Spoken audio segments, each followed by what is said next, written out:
십계명은 우리 인간들이 살아가는 데 있어서 필요한 모든 내용들을 가장 축소해서 만든 인간 세상에서의 가장 필수적인 항목들입니다. 한국에서 영어를 배우고 왔지만 미국에 와서 보면 여러 영어 표현들이 좀 다르기도 합니다.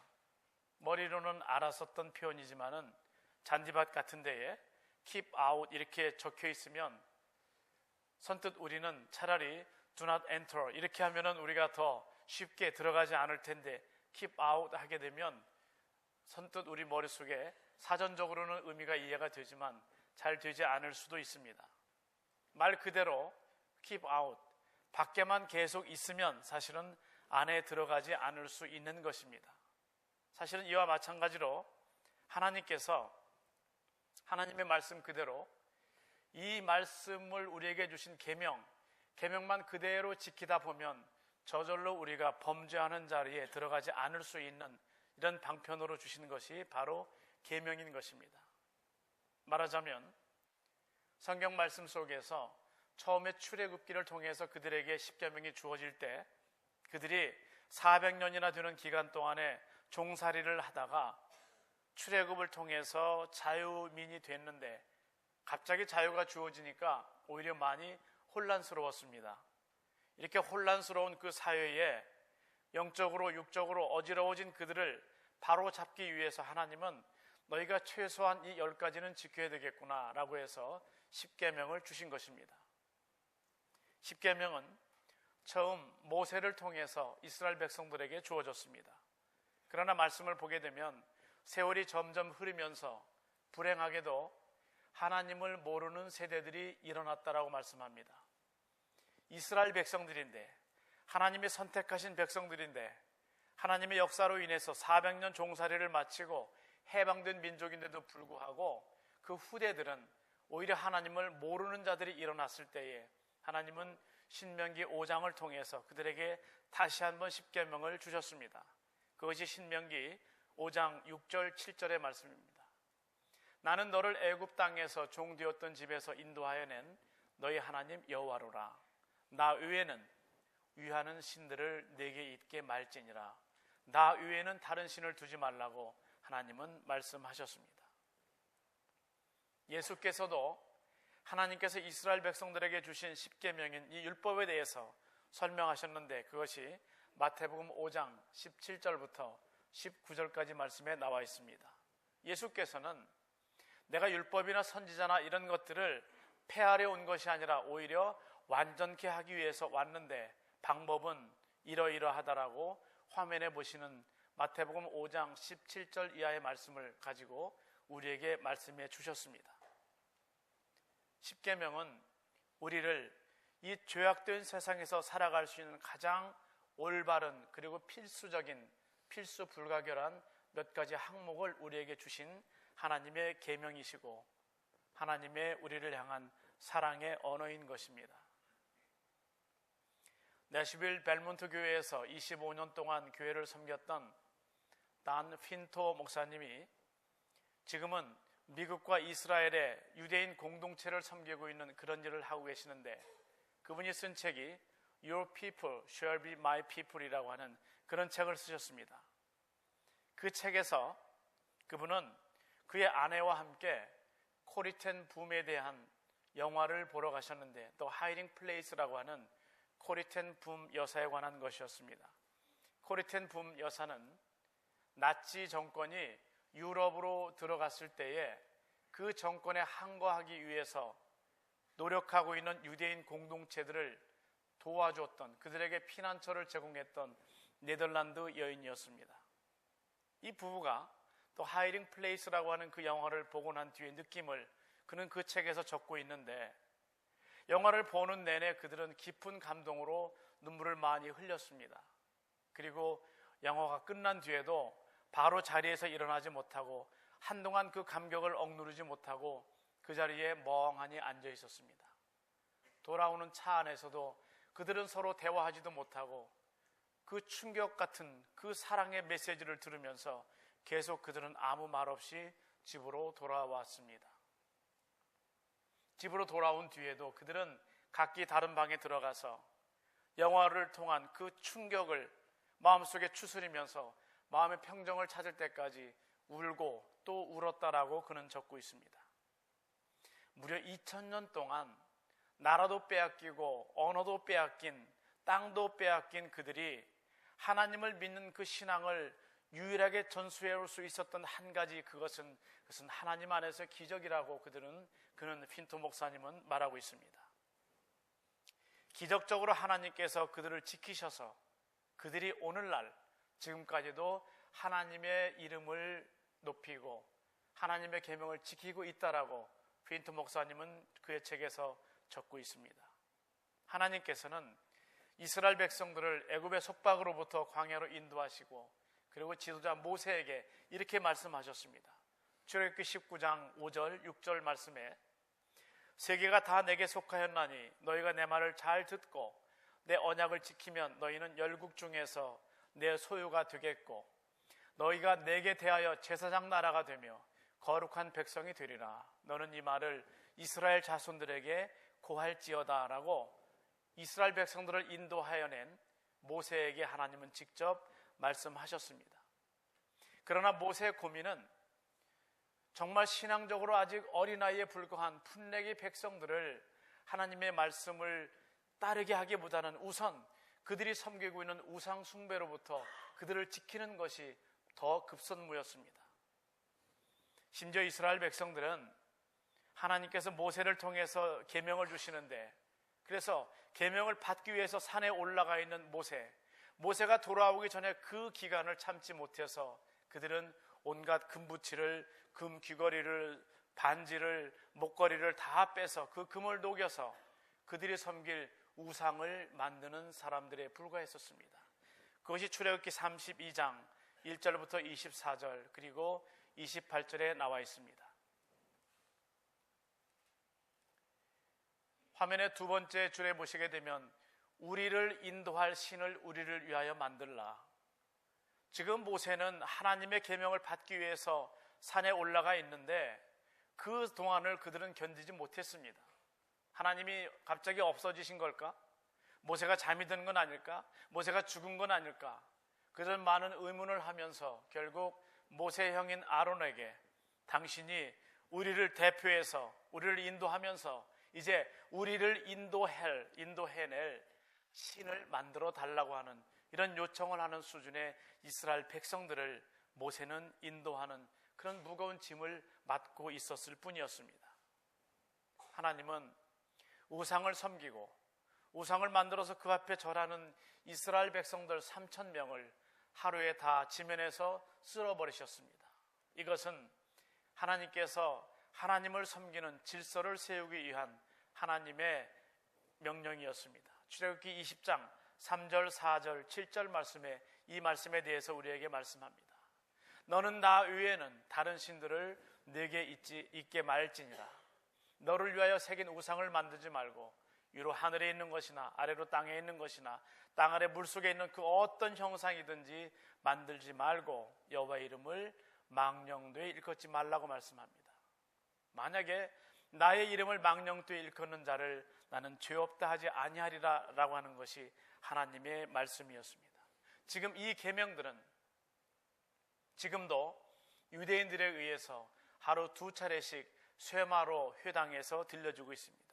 쇠마는 쇠마 이스라엘, 즉 들으라 이스라엘이라고 하는 말씀을 이스라엘을 빼고 쇠마만 말하는 것입니다. 그들은 지금도 하루 2차례 저 말씀들을 계속 읊조리는 기도를 통해서 하나님이 우리에게 원하시는 가장 큰 것이 무엇일까를 그들은 지금도 쇠마로 후손들에게 계속 들려주고 있습니다.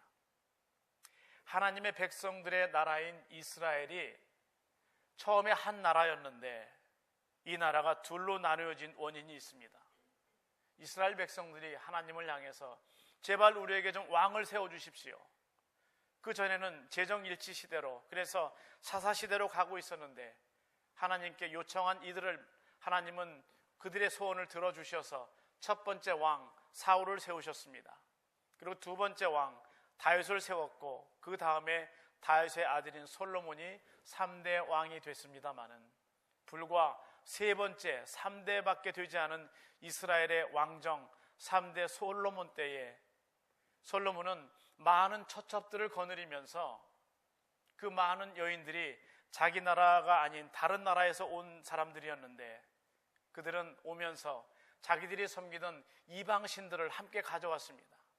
솔로몬은 정책적으로 정략 결혼을 하면서 이웃에 있는 나라들의 그 나라의 딸 공주를 아니면 왕의 어떤 외척들을 또 왕의 무슨 여동생을 이런 사람들을 데려다가 자기의 처첩을 삼으면서 그 나라가 더 튼튼해질 줄로 생각을 했습니다마는 정작 그 많은 처첩들이 가져온 이방 신들을 솔로몬이 인정을 하면서 결국 그 궁에서 이 우상 숭배가 이루어지면서 결국 3대째인 솔로몬 때에 이스라엘은 북과 남으로 완전히 나누어지고 말았습니다. 그처럼 강성해 보인 이스라엘이 둘로 나누어지게 된 근본 원인은 우상 숭배였던 것이었습니다. 오늘 본문인 출애굽기 말씀에 기록될 이 당시에 그들은 하나님의 이름을 적을 수는 있었는데 그런데 뭐라고 발음해야 되는지를 몰랐습니다. 사실은 알았는데 읽을 수 있었는데 감히 하나님의 이름이었기 때문에 그들은 적어놓기만 할 뿐 읽지를 못했습니다. 읽지를 않았습니다.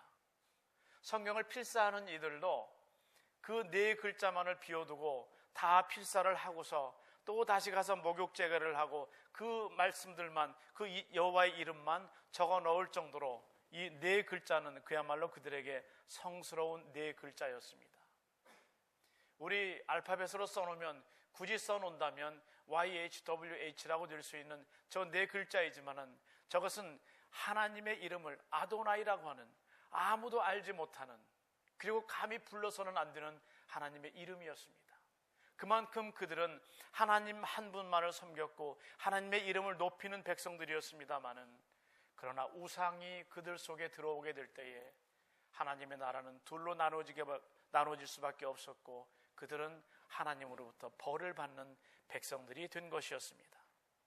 이사야 44장 6절 말씀을 보게 되면 이스라엘의 왕인 여호와 이스라엘의 구속자인 만군의 여호와가 말하노라 나는 처음이요 나는 마지막이라 나 위에 다른 신이 없느니라. 이것은 하나님의 말씀이었습니다. 하나님께서 이스라엘 백성들을 향해서 나 위에는 다른 신들을 두지 말라 말씀합니다. 신에는 복수가 붙어 있습니다.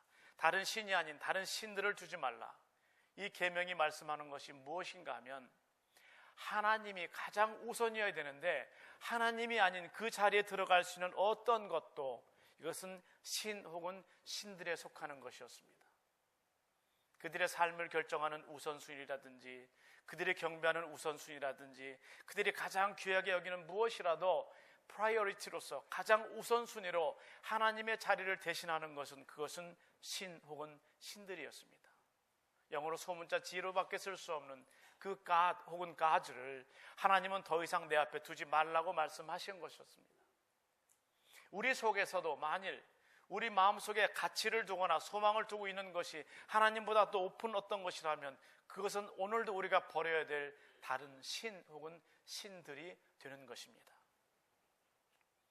오늘 시편 본문 51편에서 이 시편 51편은 부제가 이렇게 적혀 있습니다. 다윗이 밧세바와 동침한 후 선지자 나단이 그에게 온 후에 이것이 부제입니다. 잘 아시는 시편 51편 다윗의 죄는 그는 우리아의 아내 밧세바를 범했습니다. 그리고 그의 남편 우리아를 전장에 내보내서 죽게 만들었습니다. 이 모든 죄를 짓고 난 뒤에 그리고 정말 눈물로 회개하면서 침상이 뜨도록 눈물로 기도할 때에 그리고 지은 시가 오늘 본문 말씀인 시편 51편입니다. 그는 하나님께 고백하기를 내가 주께만 범죄하여 말씀합니다. 이것은 내가 하나님께만 범죄한 것이지 밧세바나 그의 남편인 우리아나 그 주변에 있는 모든 다른 사람에게 범죄한 것은 아닙니다. 그런 뜻이 결코 아닌 것입니다. 좀 더 설명하겠습니다. 죄를 지은 다윗에게 선지자 나단이 왔습니다. 사실은 다윗의 위대한 점은 왕에게 선지자가 와서 그 죄를 가르칠 때에 다른 사람의 이유를 들면서 비유를 들면서 이런 사람이 있었는데 라고 할 때 다윗이 어떻게 그런 일이 이룰 수 있는가, 그게 바로 당신입니다 라고 말했을 때에 다윗은 즉석에서 깨닫고 회개했습니다. 내가 밧세바를 취한 것이 정말 하나님 앞에 큰 죄이구나 라고 하는 것을 그는 깨닫고 회개했습니다. 사무엘하 12장 13절입니다. 다윗이 나단에게 이르되, 이제 그에게 말한 뒤입니다. 내가 여호와께 죄를 범하였노라 하며 나단이 다윗에게 대답하되 여호와께서도 당신의 죄를 사하셨나니 당신이 죽지 아니하려니와. 선지자 나단은 다윗의 범죄가 당신이 지은 죄는 인간 밧세바에게, 인간 우리아에게 지은 죄이기 이전에 먼저 당신은 하나님께 죄를 지은 겁니다. 이것이 나단의 지적이었습니다. 이걸 생각하시면서 잠시 창세기로 가시면 창세기 39장 9절이 있습니다. 거기에는 요셉을 보디발의 아내가 계속 유혹하면서 나와 동침하자라고 하는 그런 유혹을 했을 때에 요셉이 그를 물리친 말씀이 바로 저 내용이었습니다. 내가 당신의 유혹을 이기지 못하고 청을 들어준다 한들 그래서 내가 당신에게 짓는 죄이기 앞서서 오늘 마지막 말씀에 마지막 줄에 있는 것처럼 어찌 이 큰 악을 행하여 하나님께 득죄하리이까. 이것은 요셉의 고백이었습니다. 내가 당신과의 사이에서 죄를 짓는다면 이것은 당신에게보다는 오히려 먼저 나를 인정하시고 나를 사랑하시는 하나님을 향한 죄이다라고 하는 것이 요셉의 고백이었습니다. 우리가 어떤 죄를 지을 때에 이웃에게 지은 범죄가 이웃에게뿐 아니라 먼저는 하나님께 대한 범죄가 되는 것은 그 이웃은 하나님이 만드신 하나님의 피조물이고 그리고 하나님 안에서 살아가는 사람들이기 때문에 우리가 그들을 향해서 죄를 짓는 것은 먼저 나를 지으신 그리고 그들을 지으신 하나님께 죄를 짓는 거라고 하는 생각이 우리의 올바른 생각인 것입니다. 그래서 다윗은 오늘 본문 4절 말씀에서 내가 주께만 범죄하여 라고 고백한 것입니다.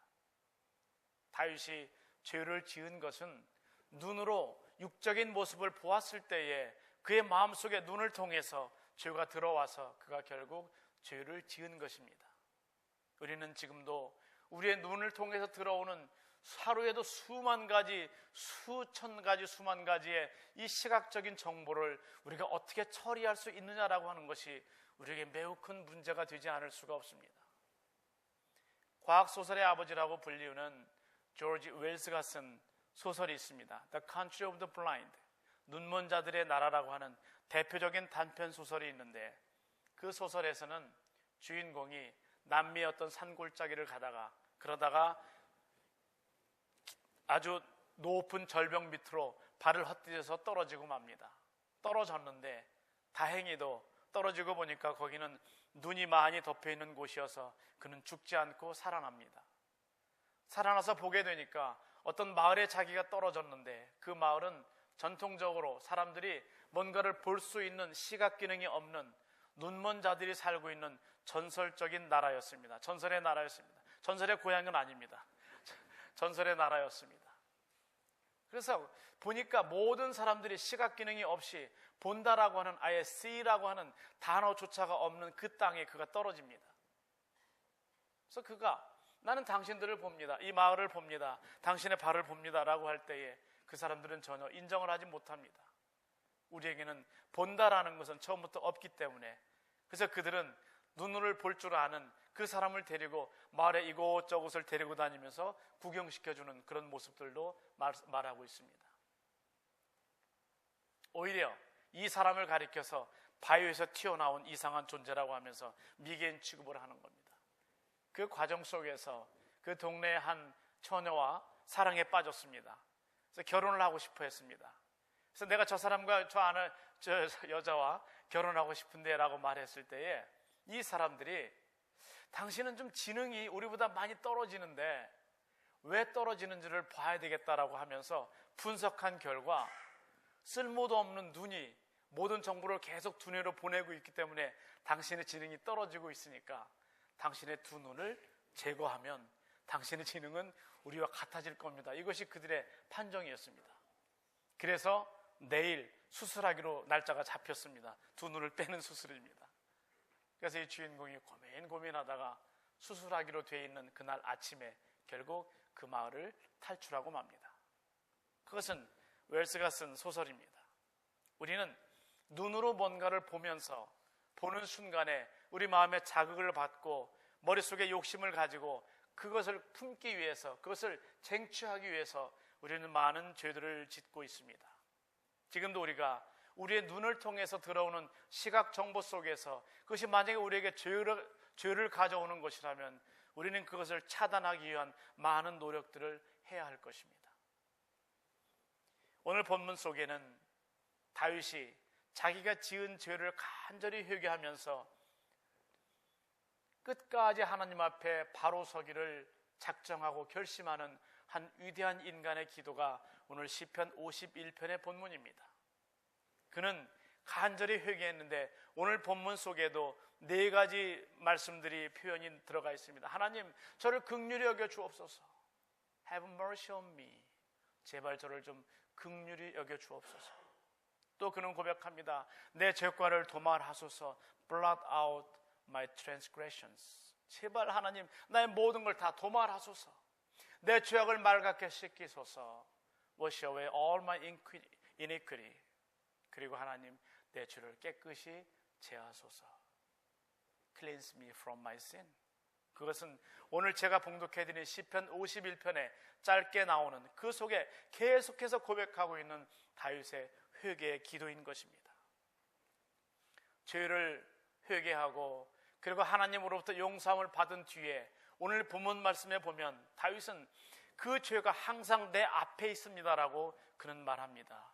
마치 우리가 거울을 보는 것처럼 내가 용서를 받았지만 이제는 그 죄로부터 벗어났지만 그 죄는 계속 내 앞에 있습니다. 그것은 내가 죄 지었던 그때를 생각하면서 교훈 삼아서 다시는 죄를 짓지 않겠다라고 하는 다윗의 결단이요 고백인 것입니다. 그래서 그 결단이 언제까지 갔는가 하면 그가 죽을 때까지 그는 단 한 번도 더 이상 같은 죄를 짓지 않았습니다. 그 증거가 열왕기상 1장 1절부터 4절 말씀에 있습니다. 다윗 왕이 나이 많아 늙으니 이불을 덮어도 따뜻하지 아니한지라. 그 신복들이 왕께 고하되 우리 주 왕을 위하여 젊은 처녀 하나를 구하여 저로 왕을 모셔 봉양하고 왕의 품에 누워 우리 주 왕으로 따뜻하시게 하리이다 하고 이스라엘 사방 경내에 아리따운 동료를 구하다가 수넴 여자 아비삭을 얻어 왕께 데려왔으니 이 동료는 심히 아리따운 자라. 저가 왕을 봉양하며 수종하였으나 왕이 더불어 동침하지 아니하였더라 말씀하고 있습니다. 저는 설교를 준비하면서 이 말씀을 연대기 성경으로 차례를 살펴봤습니다. 연대기 성경은 chronologically 우리 일어난 일들을 성경의 모든 66권을 다시 사건 순서로 최대한 고증을 통해서 다시 재편집한 성경이 연대기 성경입니다. 연대기 성경으로 보게 되면 시편 51편에서 하나님께 간절히 그가 회개하고 죄사함을 받은 후에 그 후에도 아들 압살롬이 다윗을 반역하는 일, 솔로몬이 성전을 짓는 일, 이런 많은 일들이 중간에 편집이 되어 있습니다. 그리고 열왕기상 1장 1절 이하에 화면에 보시는 저 말씀이 편집되어 있습니다. 그러므로 다윗은 침상이 뜨도록 눈물 흘려서 죄를 회개한 뒤에는 다시는 더 이상 그런 죄에 빠지지 않았다는 것을 우리는 알 수 있습니다.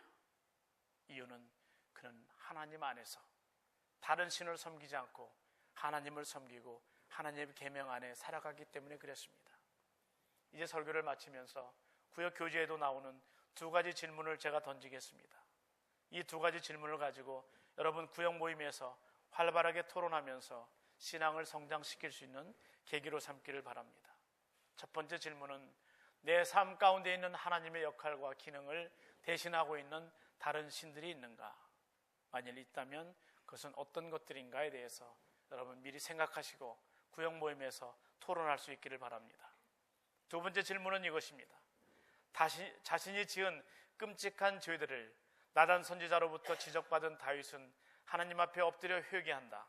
우리도 죄인이었음을 하나님 앞에 회개하며 십자가의 은혜를 되새겨보자. 이것이 두 번째 질문입니다. 이번 1월의 구역 모임을 통해서 하나님의 구체적인 은혜가 여러분들과 함께 하시기를 주님의 이름으로 축원합니다. 함께 기도하겠습니다. 도우시는 아버지 하나님의 은혜를 따라서 오늘 저희들 하나님 앞에서 진정으로 한 인간이 지은 죄와 그 죄의 과정과 그 죄를 회개함과 회개한 후에 일어나는 일에 대해서 말씀을 통해서 살펴보았습니다. 하나님 함께 하셔서 우리 속에 하나님 외에 다른 신을 섬기지 않게 하시고 다른 신들을 혹시 두었다면 그 모든 것들을 과감하게 버릴 수 있는 오늘 이 시간 될 수 있도록 결단할 수 있는 용기와 능력도 허락하여 주옵소서. 1월에 모일 우리 모든 구역구역의 모임 속에서 이 말씀이 다시 들려지게 하시고 다시 선포되게 하셔서 우리 모든 구역원들이 하나님 안에서 나 외에 다른 신을 두지 말라고 하는 이 말씀으로 1월 한 달을 또한 은혜스럽게 살아갈 수 있도록 은총을 덧입혀 주시옵소서. 예수님의 이름으로 기도드리옵나이다. 아멘.